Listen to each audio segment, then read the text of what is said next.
ନଟିଆ ରାତି ବେଳେ ପାଖ ଗାଁରୁ ଫେରୁଥିଲା। ତାର ପୁରୁଣା ସାଇକେଲର ଲାଇଟ୍ ବି ଠିକ୍ ସେ ଚାଲୁ ନଥିଲା। ରାସ୍ତା ପୁରା ସୁନସାନ। ଦୁଇ ପାଖରେ ବଡ଼ ବଡ଼ ଗଛ ଆଉ ପବନର ଅଜୀବ ଶବ୍ଦ। ରାତି ପ୍ରାୟ 12ଟା। ନଟିଆ ଗୀତ ଗାଇ ଗାଇ ସାଇକେଲ ଚଲାଉଥିଲା। ହେଲେ ହଠାତ୍ ତାର ସାଇକେଲ ପଛରେ ଟ୍ରେଙ୍ଗ ଟ୍ରେଙ୍ଗ ଆୱାଜ ଆସିଲା। ସେ ଭାବିଲା ସାୟଦ ମୋର ସାଇକେଲର ଆୱାଜ ହୋଇଥିବ ବୋଲି ସେ ହସି ପଡ଼ିଲା। କିଛି ଦୂର ଗଲା ପରେ ପୁଣି ସେ ଆୱାଜ ଆସିଲା। ଏବେ ସେ ସଫା ସଫା ଶୁଣି ପାରୁଥିଲା ଯେ ସେ ଆୱାଜଟି ତା ପଛରୁ ଆସୁଥିଲା। ନଟିଆ ଜୋର ଜୋରରେ ସାଇକେଲ ଚଲେଇଲା, କିନ୍ତୁ ଯେତେ ସ୍ପିଡ ଚଲେଇଲେ ବି ପଛରୁ ସେହି ଆୱାଜଟି ପାଖକୁ ଆସୁଥିଲା।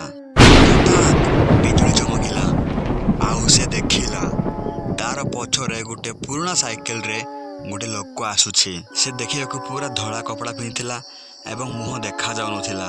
ନଟିଆ ଡର ପାଇଁ ପୁରା ଝାଳ ଝାଳ ହେଇଗଲା।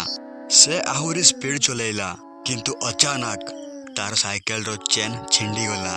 ନଟିଆ ତଳେ ପଡ଼ିଗଲା। ସେ ଧୀରେ ଧୀରେ ଉଠି ପଛକୁ ଦେଖିଲା। ସେ ଲୋକ ଏବେ ଠିକ୍ ତାର ସାମ୍ନାରେ ଛିଡ଼ା ହୋଇଥିଲା। ଭିଜା ମୁହଁ, କଳା ଆଖି ଆଉ ଗଳାରେ ଦଉଡ଼ିଟିଏ। ସେ ଧୀରେ ହସିକି କହିଲା, ମୋ ସାଇକେଲ।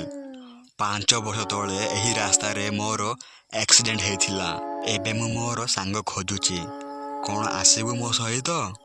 ଏହା ଶୁଣିକି ନଟିଆ ଚିତ୍କାର କରି ବେହୋସ ହୋଇଗଲା। ପରଦିନ ସକାଳେ ଗାଁ ଲୋକ ତାକୁ ରାସ୍ତାରେ ପାଇଲେ। ହେଲେ ଆଜି ବି ସେହି ରାସ୍ତାରେ ରାତି ହେଲେ ସାଇକେଲର ବେଲ୍ ଶୁଭାଯାଏ।